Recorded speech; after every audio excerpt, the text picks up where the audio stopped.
Shalom. Between heaven and earth, a dialogue. In this week's parashah, Abraham takes audacity to a new level. God informs him that he will destroy Sodom because of its wickedness, and Abraham argues back. Shall the judge of the earth not do justice? Abraham doesn't let go. The argument goes back and forth.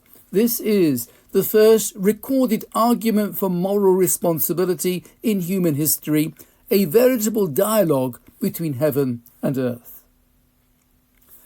Rabbi Lord Jonathan Sacks Zatzal, whose yortzeit falls this Monday evening, often described Torah as the conversation between heaven and earth.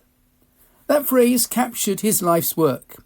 He believed that faith is not silence before mystery, but participation in it, that God invites us into dialogue through study, through prayer, through the moral decisions of daily life. Rabbi Sacks's genius was manifold. Writing, lecturing, teaching, preaching, broadcasting. We now have the privilege of using the new Koren Sacks Chumash with commentary drawn from Rabbi Sacks's many essays on the parashah. The Chumash features his entirely new translation of the Torah. Perhaps it can be said that translation in the broader sense encapsulated all of Rabbi Sacks's work, translating Torah into a moral language the world could hear, and translating modern experience back into the Torah's vision of what a just and compassionate world should look like. He believed passionately in articulating holiness in the public square and bringing the questions of our age into conversation with eternal truth. The parashah presents another example of Abraham's radical relationship with God. Deep in conversation with the Almighty, he spies 3 travelers approaching in the desert heat.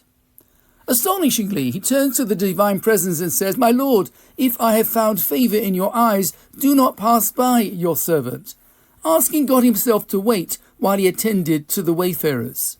Perhaps the biblical equivalent of, "Could you hang on while I see to someone at the door?"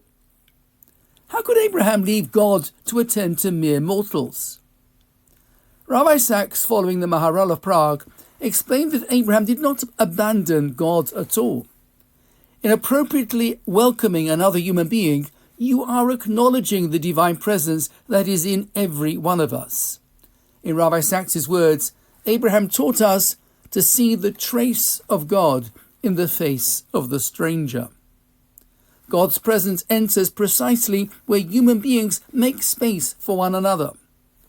True faith is not only what happens in prayer or study, but also in acts of kindness, hospitality, and moral attention, the habit of truly seeing and responding to the divine image in others. In a fractured world, Rabbi Sacks's voice reminds us that words can heal, that conversation is sacred, and that faith need not fear reason. He showed that Judaism is not a retreat from the world, but a way of engaging with it. As we mark Rabbi Sacks's yortzeit this week, we strive to continue his calling, to keep the conversation between heaven and earth alive, faithful to Torah, open to humanity, and confident that through dialogue we can bring a little more of heaven down to earth. Shabbat Shalom.